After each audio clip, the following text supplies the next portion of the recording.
Hello అందరికి welcome back to my channel Duniya Ammayi vlogs. ఈ రోజు వీడియో ఏంటి అంటే లంచ్ లేకి ఎగ్ రైస్ చేస్తున్నానండి. ఎప్పుడు ఒకే విధంగా కాకుండా సాసెస్ వేయకుండా కొద్దిగా డిఫరెంట్ గా చేస్తున్నాను. చాలా బాగుంటుంది, పిల్లలు కూడా చాలా ఇష్టంగా తింటారు. బిర్యానీ ఫ్లేవర్ ఉంటుందండి. ఇంకెందుకు ఆలస్యం, వీడియో చూసే ముందు వీడియోకి ఒక లైక్ చేసి కొత్తగా ఎవరైనా చూస్తుంటే సబ్స్క్రైబ్ చేయండి. ఇంకా నేను ఎగ్ రైస్ ఎలా చేస్తానది చూసేయండి. ముందుగా ఎగ్ రైస్ చేయడానికి 3 గుడ్లు తీసుకున్నానండి. ఈ 3 గుడ్లని పగలగొట్టి ఈ బౌల్లోకి వేసుకుందాము. గుడ్లు పగలగొట్టి ఈ బౌల్లో వేసుకునేసానండి. ఇప్పుడు స్టవ్ పైన బాండి పెట్టుకొని ఆయిల్ వేసుకోవాలి. కొద్దిగా వేసుకోవాలి.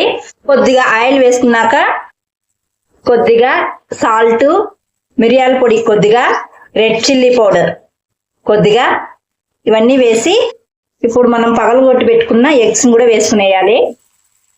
ఈ ఎగ్స్ అంతా బాగా కలుపుకోవాలండి. ఇలా బాగా కలుపుకొని పొడి చేసుకోవాలి. ఈ విధంగా గుడ్లను పొడి చేసి పెట్టుకోవాలండి.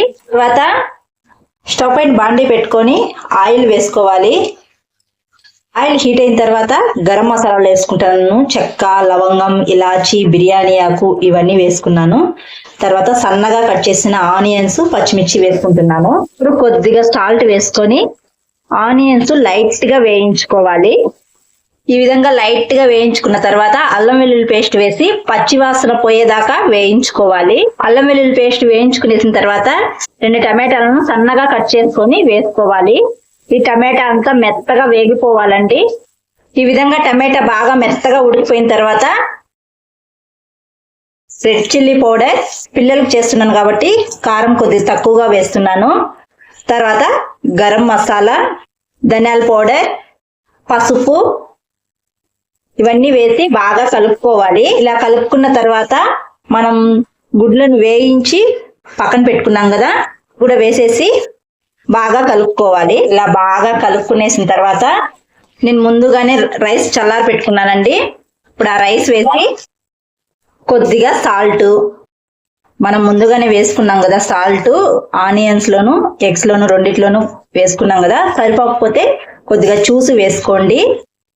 తర్వాత వేయించిన జీలకర్ర పౌడర్, తర్వాత మిరియాల పౌడర్ అది కూడా కొద్దిగా వేసుకోవాలి. ఈ పౌడర్లు వేసుకున్న తర్వాత రైస్ అంతా బాగా కలుపుకోవాలి.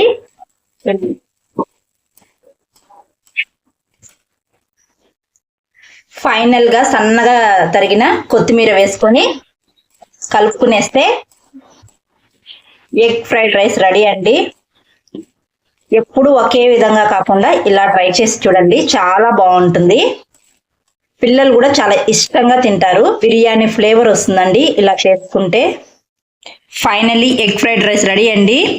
వీడియో నచ్చితే ఒక లైక్ చేయండి. కొత్తగా ఎవరైనా చూస్తుంటే సబ్స్క్రైబ్ చేయండి. మరొక వీడియోలో మళ్ళీ కలుద్దాం.